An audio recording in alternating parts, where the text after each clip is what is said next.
안녕하세요. 흰수염고래 스포츠입니다. 토트넘이 잘 나가던 시기는 언제였을까요? 시기마다 기복이 있는 토트넘, 벌써 6년째 이어지고 있습니다. 지난 시즌 엔지 감독이 부임해서 첫 시즌만에 가능성을 주는 것 같아서 두 번째 시즌을 더 기대했지만 지금까지 5경기 중에 4경기 레스터 시티전, 뉴캐슬전, 아스날전, 카라바오컵, 코벤트리전 모두 강력한 비판을 받고 있습니다. 그러면서 이번 시즌도 토트넘은 잘 나갈 것 같은 분위기는 결코 아닙니다. 당장에 브렌트포드전 리그 홈 경기를 앞두고 있는데도 기대감이 아니라 패배할 수 있다는 불안감에 경기를 보지 않겠다고 하는 팬들도 훨씬 많아졌습니다. 지금으로서는 최소 메뉴전까지 승리를 해야 팬들이 마음을 돌릴 수 있지 않을까 싶은데요. 손흥민은 사실 축구 성적으로서 전성기는 3년밖에 되지 않습니다. 2016 시즌부터 2018 시즌까지라고 보는 게 맞을 듯 해요. 2016 시즌에 리그 2위를 하면서 우승 경쟁을 했었고 2017 시즌엔 선수 영입 거의 없이도 리그 3위에 올라 있었습니다. 그리고 2018, 2019 시즌엔 리그 4위, 챔피언스 리그 준우승을 차지했습니다. 냉정하게 이 세 시즌 때가 토트넘의 전성기입니다. 그럼 그게 가능할 수 있었던 이유는 뭐냐?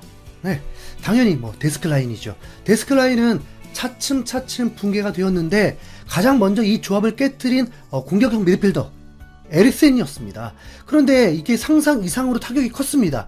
에릭센, 공격형 미드필더 자리가 공백이 생긴 후부터 토트넘은 암흑기가 생긴 거니까요. 수비형 명장 감독으로도 해결이 안 됐습니다. 팬들은 토트넘에 에릭센 같은 선수가 없기 때문이라고 입을 모읍니다. 그리고 지난 시즌 에릭센 같은 활약을 기대한 메디슨을 영입했고 메디슨은 전반기에 토트넘을 탈바꿈시키는데 중요한 역할을 한 선수였습니다. 엔지볼이 통한다고 극찬받았을 때에도 메디슨의 공이 컸습니다. 손흥민과의 합작골도 자주 나오면서 이렇게 공격형 미드필더가 중요하구나를 새삼 실감할 수 있었습니다. 공격형 미드필더 역할이 뭡니까? 수비 가담까지 잘하게 되면 이천호 선수까지 되는 거고 득점을 돕기 위해서 창의적인 패스와 볼 컨트롤을 제공해주는 임무죠. 그리고 스스로 골을 결정짓는 역할도 합니다. 패스도 그냥 패스가 아니에요.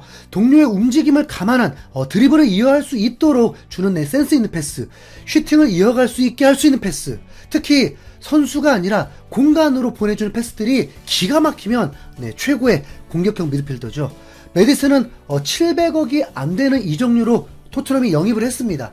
만약 이 몸값이 실제 능력이라면 토트넘은 사실상 다 포기해야 하고 손흥민은 지금이라도 당장 계약 해지하고 팀을 떠나야 합니다. 아틀레티코 마드리드 가는 게 싫어서 컨텐츠도 안 만들었는데 그래 그냥 거기라도 가라라고 하고 싶습니다. B클럽에서 공격형 미드필더가 700억도 안 된다는 건 있을 수 없는 일입니다. 토트넘이 꿀 영입을 한 건지 아니면 거품인 건지 트랜스퍼 마르크트에서는 메디슨의 몸값이 무려 8천만 유로, 1200억으로 책정되어 있습니다. 이 몸값이 실력이라면 토트넘은 좋은 공격형 미드필더를 영입한 거죠. 그럼 메디슨이 실제 그런 영향력을 보여주는 핵심 미드필더냐? 빛 좋은 개살구, 현재는 그냥 딱 지불한 이적료 몸값의 선수입니다. 최근 축구 전문가이자 토트넘 감독 출신인 팀 셔우드는 메디슨을 강력하게 비판을 했습니다. 그 기사를 먼저 소개해보면 토트넘 미드필더 제임스 메디슨이 최근 경기력으로 비판을 받고 있는데 전 토트넘 감독 팀 셔우드가 그의 폼에 대해 비판적인 의견을 제시했다. 토트넘이 지난주 부 런던 더비에서 1대0으로 패배한 후 셔우드는 메디슨이 너무 보수적으로 플레이하고 있으며 특히 중원에서 리스크를 피하는 태도가 득점 기회를 만드는데 방해가 되고 있다고 지적했다. 많은 팬들이 메디슨이 팀의 가장 문제라고 했는데 전문가도 이를 정확히 분석하면서 말하고 있죠. 팀 셔우드는 프리미어리그 프로덕션에서 메디슨이 가끔 번뜩이는 순간을 보여주지만 너무 안전한 패스를 자주 선택해 공격 진영에서의 영향력이 제한되고 있다고 말했다. 그는 메디슨이 다시 자신감을 찾고 토트넘 공격에서 더 결정적인 역할을 할 수 있도록 동료들의 지원이 필요하다라고 덧붙였다. 팀 셔우드는 토트넘 경기에서 지루함을 느낄 수는 없지만 이제 승리가 필요하다. 결정적인 순간들이 필요하다. 나는 제임스 메디슨을 좋아하지만 그도 도움이 필요하다. 그가 공을 잡고 더 과감한 플레이를 했으면 좋겠다 라고 했습니다. 메디슨은 손흥민과 6살 차이인데 레스터시티에서 활약한 선수입니다. 레스터시티가 동화 같은 역사를 쓸 때는 뭐 아예 프로 선수도 아니었고, 레스터시티가 다크호스로 5위를 했던 시절에 중요한 역할을 하긴 했지만 전반적으로 강팀 모드가 아니었기 때문에 대부분 상대가 레스터시티와 맞붙으면서 경기를 하지 상대가 내려앉아서 버티고 기다리는 경기는 많지 않았을 것입니다. 거기다 메디슨은 뭐 윙어로도 많이 뛰었습니다. 일방적 공격 모드 팀에서 메디슨의 역할은 과거에 뭐 경험한 것과 분명 달랐을 것입니다. 사실 선수의 진짜 실력은 내려앉아 있을 때도 때려 부술 수 있는 창의적 플레이를 만드는 선수 아니겠습니까?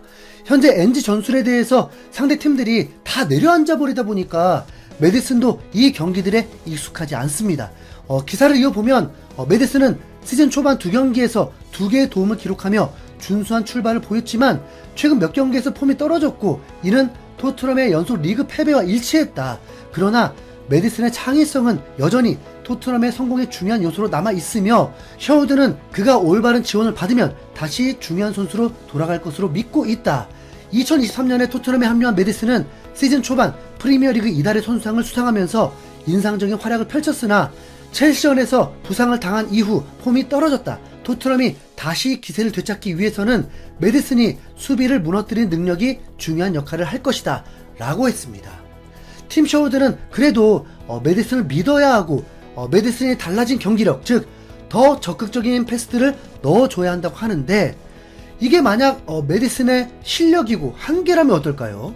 그리고 엔지 감독은 클루셉스키와 메디슨을 동시에 기용할 때 메디슨보다는 클루셉스키를 더 공격적으로 활용하고 있고, 메디슨은 수비형 미드필더를 돕는 역할을 많이 하고 있습니다. 그런데 의외로 상대가 압박해서 올 때는 탈압박이 매우 안정적이다? 그렇게 보기가 좀 어렵습니다. 메디슨이 살아나기 위해서 우선 가장 좋은 건 프리킥 득점입니다.